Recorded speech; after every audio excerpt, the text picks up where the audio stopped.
When I walked through my front door after 4 days away, I knew something was wrong. Not wrong like a bad feeling or a gut instinct. Wrong like the kind of thing you see and your brain takes 3 full seconds to process because it simply refuses to believe what your eyes are showing you. My mother-in-law was sitting at my kitchen table. Not stopping by, living there. Her suitcases were stacked in the hallway. Her reading glasses were on my counter. Her coat was hanging on the hook where I hang mine, and she was drinking out of my favorite mug, the blue one with the chipped handle that my best friend gave me when I got my first real job, like it was hers. I had been in Phoenix for 4 days for a regional sales conference. I'm a pharmaceutical sales rep, and this particular conference was not optional. I'd told my husband Trevor about it 6 weeks in advance. I'd meal prepped for the week. I'd arranged for my mother to come stay with our daughter Rosie, who was 4 years old at the time. Everything was handled. Everything was organized. I did what I always do, which is plan for every possible thing that could go wrong, so that nothing does. Except, I didn't plan for this. My mother-in-law, I'll call her June, looked up from my mug and smiled at me like I was the guest. "Oh, you're back early," she said. I wasn't back early. My flight had actually landed 40 minutes late. I stood in my own hallway with my rolling suitcase and my laptop bag, and I said, "Where's Rosie?" "She's in her room," June said, "playing." I dropped my bags where I was standing and walked down the hall. Rosie's door was closed. I knocked and opened it. She was sitting on the floor with her stuffed elephant, the one she'd named Peanut when she was 2 and still called Peanut with complete seriousness at age 4. She looked up when she saw me and her face did this thing, this crumple, and she started crying before she even got to me. She climbed into my arms and held on so tight I could feel her little heartbeat through her back. "Mama," she said, "just that, just my name." I held her and looked around her room and noticed that her nightlight was unplugged. The nightlight she couldn't sleep without.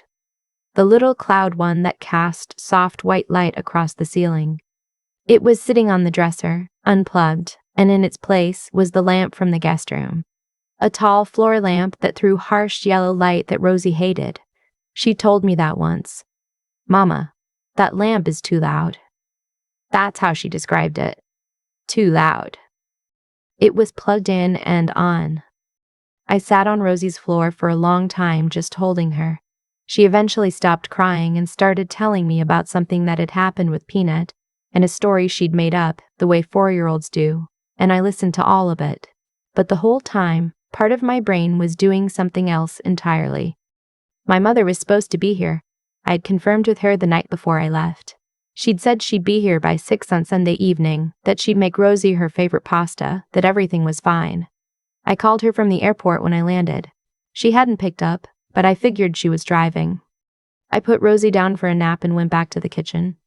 Trevor was home by then. He'd come in while I was with Rosie, and now he was standing at the stove, making something, acting like the last 4 days hadn't happened, acting like his mother wasn't living in our house, acting like everything was completely normal. "Hey," he said, "how was Phoenix?" I asked him where my mother was. He turned around, and I can tell you exactly what his face looked like in that moment, because I've replayed it probably 1,000 times since then. He looked guilty, but not sorry. There's a difference. Sorry means you know you did something wrong. Guilty means you got caught. He told me that he'd called my mother on Sunday and told her not to come, that he decided it would be better if his mom stayed with Rosie instead, that his mother had been wanting to spend more time with Rosie anyway, that he'd handled it. I asked him why he hadn't told me. He shrugged. He actually shrugged. He said he didn't want me to worry about it while I was at the conference. I want to be very clear about something. Trevor and I had been married for 5 years. In those 5 years, I had learned that June had opinions about how I ran my house, how I raised my daughter, how I organized my kitchen, how I dressed, how often I worked, and approximately how much I weighed. I had also learned that Trevor considered all of these opinions to be reasonable and that my discomfort with them was, according to him, me being sensitive. June did not like that I worked. She thought mothers shouldn't, or at least that's what she communicated through questions like, "Isn't it hard to be away from Rosie so much? And did you ever think about staying home while she's young?" She asked these questions in front of Trevor, and he never once said anything. I went back to our bedroom and called my mother. She picked up this time. She told me she was confused because Trevor had called her Sunday morning and told her there had been a change of plans and that June would be watching Rosie. She'd been hurt by it, actually. She told me she'd bought groceries for the week, the specific things Rosie liked, and then had to put them back. I sat on the edge of my bed and tried to understand what I was actually feeling. I wasn't hysterical. I wasn't screaming. I was something colder than that. Something that felt a lot like clarity. I went out to the living room where June had moved herself with her knitting and her television program, and I told her, as politely as I knew how to, that I appreciated her being here, but that I was home now and had the rest of the week off, and that I'd be happy to drive her home tomorrow morning. She looked at me over her reading glasses, which were still on my counter, and said she'd already talked to Trevor about staying through the weekend. She said it like I hadn't spoken. I went and found Trevor in the kitchen. What happened next was the first real argument we'd had in about a year, which should tell you something about how our marriage worked. I didn't like conflict. I avoided it. I absorbed things. I reasoned with myself about why things weren't as bad as they felt, and I waited for them to pass, and then I was fine, until the next thing, and I absorbed that too. But I could still feel Rosie's heartbeat through her back when she grabbed onto me in that bedroom, and I could not absorb that. Trevor told me I was overreacting. He said his mother had been great with Rosie all week. He said Rosie was fine. He said I was making it into something it wasn't. He said his mother had given up a lot to come and help, and I was being ungrateful. I asked him one question. I asked him, did Rosie sleep okay this week? He paused. Then he said she'd had a couple rough nights, that she'd woken up a few times. Rosie never woke up in the middle of the night, not since she was 18 months old. She slept 12 hours straight with her cloud nightlight on in her calm little room. I went to bed that night and I didn't sleep. I lay there staring at the ceiling and I thought about a lot of things. I thought about the fact that I was the primary earner in our household. Trevor worked, but inconsistently. He'd had 3 jobs in 5 years, always leaving for reasons that sounded reasonable in the moment. Between jobs, he freelanced in video production, which generated maybe a few $100s a month if things went well. My salary was what paid our mortgage. My salary was what paid for Rosie's preschool. My benefits were what covered our health insurance. I thought about how every decision in our household seemed to run to Trevor's comfort level as the deciding factor. What we did on weekends, where we went for the holidays, whether June stayed for the weekend or the week or the month, whether my mother got to see her granddaughter. I thought about how when I'd raised any of this before, gently, carefully, because I always did it gently and carefully. Trevor had a way of reframing it so that I was the problem. I was too controlling. I was too sensitive. I needed to let things go. I thought about Rosie crying when she saw me, the way she held on. I got up the next morning and I was very calm. I am, in general, a calmer person when I've made a decision than when I am trying to decide something, and somewhere in the night, I had made a decision. I did not tell Trevor yet. I called my sister, who lives about 20 minutes away, and I asked if Rosie and I could come stay for a little while. My sister, she has a big house and 2 dogs and a kid the same age as Rosie, said of course, immediately, without asking any questions. I love her for that. Then I called the family law attorney. I know how that sounds. It sounds like I went from my mother-in-law is drinking from my mug to divorce attorney in one night. But what I can tell you is that I had been standing at the edge of this decision for longer than I could name. The conference trip, Rosie's face, the unplugged nightlight, it was not the cause. It was just the moment I finally stopped talking myself out of what I already knew. The attorney's name was Patricia. I'd gotten her name from a colleague who had used her 2 years prior. I called her office first thing that morning and got an appointment for Thursday.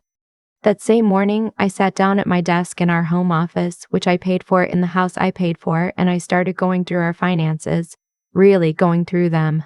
Not the casual glance I usually gave the accounts because I trusted Trevor to handle the day-to-day bill payments. Really looking? What I found was not dramatic. It wasn't one big theft or one obvious fraud. It was a slow bleed over 3 years that I had never added up, because I had never looked at it all at once.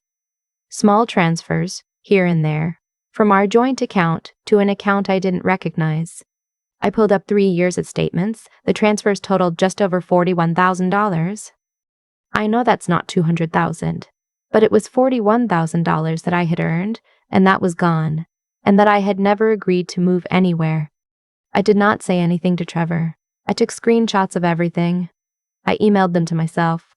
I printed copies at the library 2 blocks from our house, which I know sounds paranoid but felt necessary. On Thursday, I went to see Patricia. She asked me the kind of questions you would expect, and then she asked a few I didn't expect. And by the end of our hour together, I had a clearer understanding of where I stood legally than I had ever had before. She told me that since I was the primary earner and the house was in both our names, I had options. She told me that the transfers were worth documenting carefully and potentially consulting with a forensic accountant. She told me not to tip Trevor off before we had a plan in place. She also told me something that I have thought about many times since. She said that a lot of women come to see her and describe years of small things that individually never felt like enough. And she said that what I was describing, being managed, being overridden in my own home, being made to feel unreasonable for having preferences and feelings, had a name, and that naming it didn't mean I was dramatic. I cried in her office. Not a lot, just enough. The following Sunday, I packed a bag for myself and a bag for Rosie. I did it while Trevor was at his gym, which he went to every Sunday morning from 8 to 10 without fail. I packed enough for a few weeks. I packed Peanut, obviously.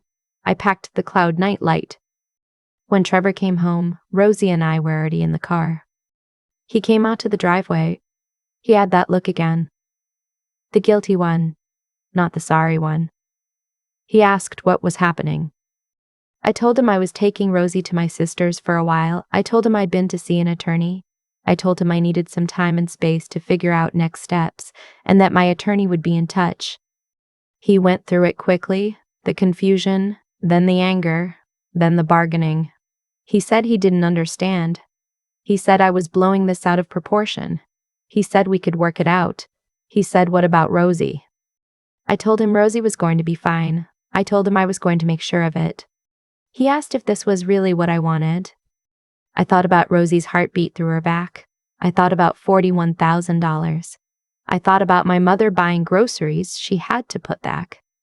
I thought about 3 years of feeling unreasonable in my own home. I said yes.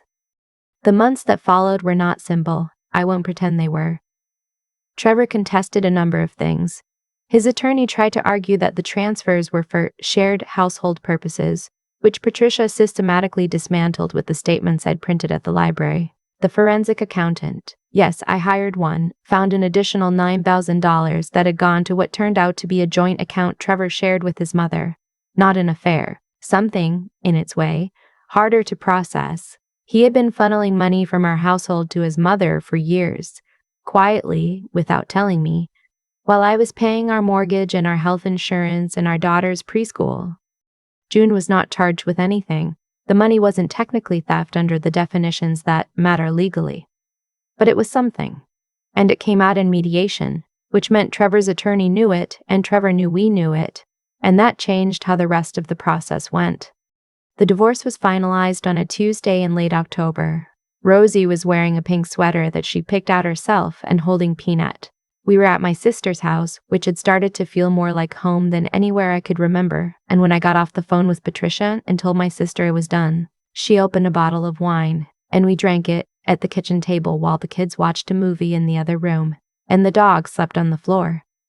It was not what I expected my life to look like at 31. I won't say otherwise. I'd had a picture in my head that looked different from this, and I had to grieve that picture a little before I could let it go. But I had Rosie, and I had my sister, and I had a job I was genuinely good at, and I had, for the first time in a long time, a home that felt like it was actually mine. Rosie slept through the night on the first night we were at my sister's, Cloud Night Light on, Peanut tucked in beside her. 12 hours straight, just like always. I stood in the doorway and watched her sleep, and I thought, this is the only part that ever actually mattered. I made sure she knew it every single day after that. I still think about that lamp sometimes. The tall floor lamp from the guest room that June plugged into Rosie's room while I was away. The one Rosie called too loud. Such a small thing. Such a nothing thing, on paper. But that lamp, unplugged from the outlet and swapped for the soft cloud light my daughter needed to sleep, told me everything I needed to know about the years I'd spent talking myself out of what I already felt. The thing nobody tells you about being in a slow drain relationship is that it doesn't feel dramatic. There's no single moment you can point to and say, that's when it went wrong. It's 100 small adjustments you make to keep the peace. It's swallowing the thing you wanted to say because it's not worth the argument. It's reasoning yourself into gratitude for a life that quietly, steadily, stopped feeling like yours. What I know now is that every choice carries a consequence, not in a punishing, cosmic sense, but in the plainest human way. Trevor made choices for years. He chose to move money without telling me. He chose to override my arrangements without asking. He chose over and over to treat my preferences as inconveniences and his mother's comfort as a priority. Those choices didn't disappear just because I never called them what they were. They accumulated. And eventually, they became something I could not continue to absorb. I made choices too. I chose not to look at the bank statements closely because I trusted him and didn't want to feel like I was checking up on him. That choice cost me $41,000 and 3 years of not knowing. I'm not saying that to punish myself. I've done enough of that already. I'm saying it because the clearest thing I learned from all of this is that love is not an excuse to stop paying attention. Trusting someone doesn't mean handing them your eyes. Rosie was 4 years old, and she already understood something I had spent years avoiding, that a space is supposed to feel safe, and when it doesn't, you say so. She couldn't articulate it. She just held on tight when she saw me and cried. 4 years old, and she knew exactly what she needed. I think about the attorney I finally called, Patricia, and how she said that what I was describing had a name. That it wasn't dramatic. I'd spent so long being told I was sensitive, being told I was making things into something they weren't, that I had almost fully accepted it as fact. The intelligence I needed wasn't some brilliant legal strategy or financial insight. It was just the willingness to look clearly at what was in front of me and trust what I saw. That's harder than it sounds when someone has spent years telling you your vision is off. And then there's what it took to actually leave. To pack 2 bags on a Sunday morning, put Rosie in the car seat, and pull out of that driveway. I had no idea what was coming next.